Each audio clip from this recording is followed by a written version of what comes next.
ஆளுங்கட்சிக்கு எதிர்ப்பை தெரிவிக்கும் வகையிலேயே ஆர்கே நகர் தொகுதி இடைத்தேர்தலில் போட்டியிடவில்லை என விடுதலை சிறுத்தைகள் கட்சி தலைவர் திருமாவளவன் தெரிவித்துள்ளார். சென்னையில் மார்க்சிஸ்ட் கம்யூனிஸ்ட் கட்சியின் மாநில செயலாளர் ஜி ராமகிருஷ்ணனை விடுதலை சிறுத்தைகள் கட்சி தலைவர் திருமாவளவன் சந்தித்து பேசினார். அப்போது ஜூன் 9ஆம் தேதி தமிழகத்தில் கூட்டணி ஆட்சி என்ற தலைப்பில் சென்னையில் நடைபெறவுள்ள கருத்தரங்கில் பங்கேற்க வருமாறு ராமகிருஷ்ணனுக்கு அவர் அழைப்பு விடுத்தார்.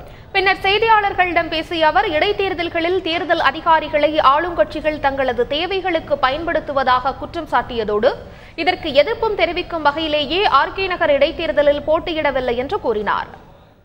தமிழகத்திலும் ஒரு கூட்டணி ஆட்சி முறை என்பது எல்லா சமூகத்தினருக்குமான அதிகார பகிர்வாக அது அமையும், அதுதான் உண்மையான ஜனநாயகமாகவும் இருக்க முடியும் என்கிற அடிப்படையில் தமிழகத்தில் கூட்டணி ஆட்சி என்கிற ஒரு முறையை கொண்டு வர வேண்டும் என்பதற்காக இந்த முயற்சியை நாங்கள் மேற்கொள்கிறோம். இடைத்தேர்தலை பொறுத்தவரையில் ஆளுங்கட்சியின் ஆக்கிரமிப்பு என்பது அது இந்த கட்சி தான் என்றல்ல, அதிமுக அல்லது திமுக என்றல்ல, ஆளுங்கட்சியாக இருக்கிற எந்த கட்சியாக இருந்தாலும் இடைத்தேர்தலில் ஆக்கிரமிப்பு செய்கிறார்கள், பணபலத்தை பயன்படுத்துகிறார்கள், அதிகாரிகளையே தேர்தல் பணியாளர்களாக மாற்றுகிறார்கள்.